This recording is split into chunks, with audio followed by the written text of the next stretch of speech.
Peace and blessings, everyone. It's me, Coach 67 Sports TV. Shout out to the amazing LDBC, Lions Den Boston community. Shout out to the greatest university in the world, Southern University, home of the mighty Jaguars. You can follow me at Coach 67 Sports TV on YouTube, on Instagram, on Twitter, and on TikTok. Like the video, share the video, comment in the comment section. Subscribe to the channel. This particular video is about Southern University versus Prairie View. Of course, tomorrow Southern University is going to battle against Prairie View.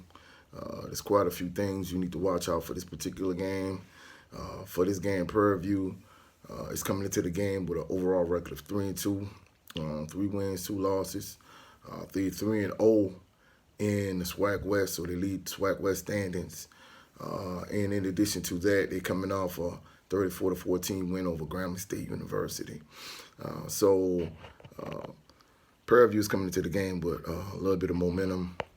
On the other side of the ledger, Southern University has an overall record of 2 wins and 2 losses. They're 1-1 in the SWAC, and they're coming off a 59-3 home win against Arkansas Pine Bluff. During the course of the game, it really wasn't much of a contest. I was hoping that Pine Bluff could have gave me a better sense of what to expect coming into this particular game against Prairie View, but for the most part, Pine Bluff didn't offer much resistance. So it really kind of just like the Florida Memorial game the first week of the season. It really was difficult and tough to gauge what Southern could do coming into this upcoming game against Prairie View. And of course, there's a lot of narratives to really look at for this particular game as a Southern University fan. The first, for me, is the quarterback situation. Of course, Bashawn McCray is the starting quarterback. There's many Southern University faithful and members of the Southern University fan base like myself that think in the tough games, the difficult games in the SWAC, that Bashawn McCray, being that he's the more veteran quarterback, he has more experience, that he's the better option for Southern. There's no question that Bashawn McCray is a dynamic athlete. He's a very good runner. However, in my estimation, he's limited at this stage in his career as a passer.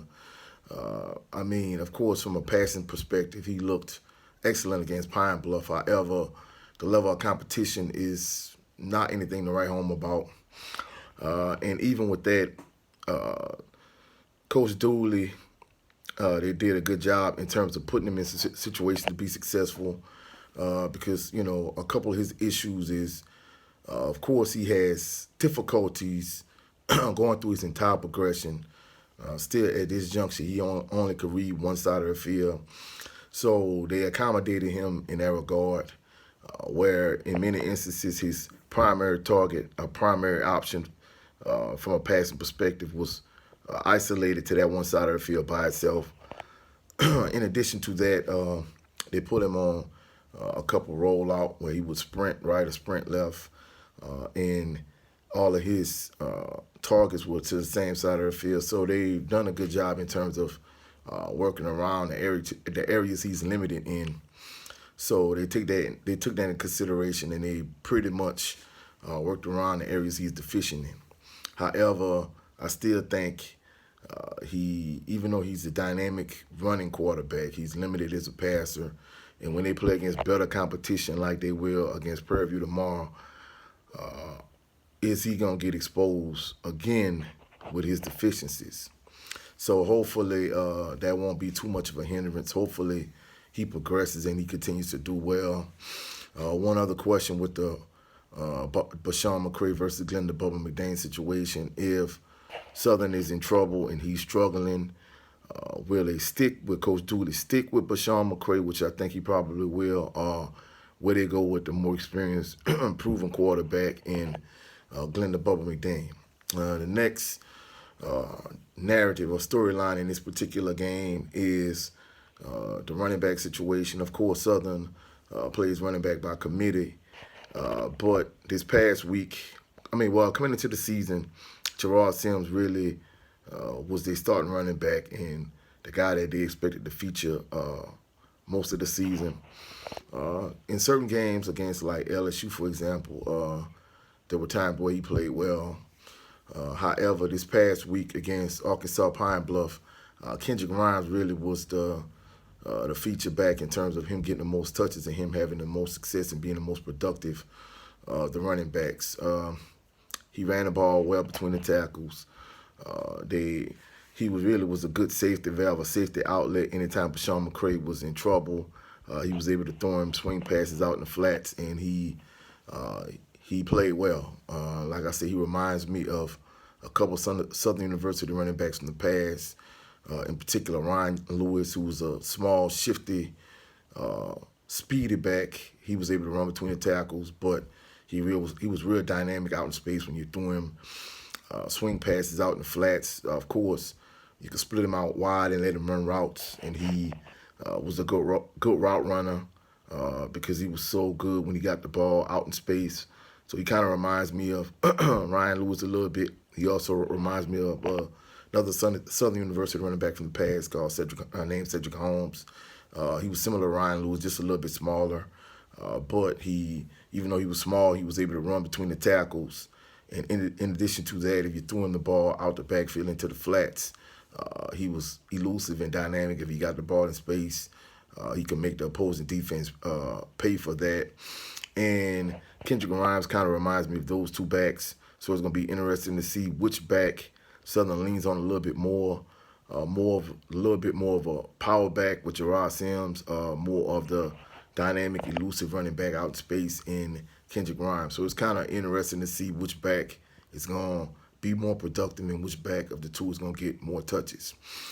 Another interesting narrative for this particular game is Coach Dooley going back to Prairie View. Of course, last year he was Prairie View's head coach. He led them to the SWAC championship game, which they lost to Jackson State. And I know, based on personal experience, in many instances, coaches say, well, it's just another game. But in many instances, if you played for that particular school or team, or if you coached at that previous school prior to the next job you have, the current job you have, in many instances, those coaches want to do well. And I've been there based on personal experience. So even though he might say, hey, it's just another game, he's just going to try to keep his emotions in check or whatever the case may be, I promise you in the back of his mind, Coach Dooley wants to be successful. Of course, all coaches want to be successful in every game, but more so in this game, going back to Prairie View, he wants to win this game. He wants to have success, and he wants to do his best. So it's going to be interesting to see how does that play into the decisions he makes as a coach. Is he going to be passive? Is he going to be more aggressive? So on and so forth. So that's one thing to really take into consideration. The last point, the last narrative for this particular game is Southern University's defense. When Southern had great teams in the past, in Pete Richardson's heyday, Southern University's defense was great. They had a few defenses that really lived up to the title Dog Day defense. At this point, Southern University defense, especially on the road, they struggle. Of course, you really can't gauge the game against LSU because it's such a huge step up in competition. But against Texas Southern, they struggled on the road. Texas Southern got the opening kickoff. Andrew Body led the offense out on the field, and they essentially just went right down the field and scored a touchdown. And for the most part, even though it was only a 24-0 win, in my estimation, Andrew Body and Texas Southern, their offense pretty much had their way with Southern, and they pretty much did whatever they wanted.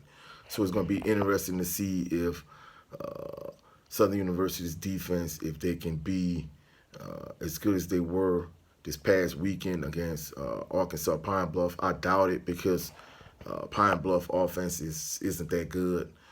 Prairie View's offense is much better, so it's going to be interesting to see what Southern University's defense could do against Prairie View's offense. So hopefully Southern could pull out a much-needed SWAC win, but it's going to be interesting to see how the game plays out. Again, it's Coach 67 Sports TV. like the video, share the video, comment in the comment section. And you can follow me at Coach 67 Sports TV on all social media platforms, YouTube, Instagram, Twitter, and TikTok. This is it for this video. Y'all have a blessed, phenomenal evening. Peace and blessings.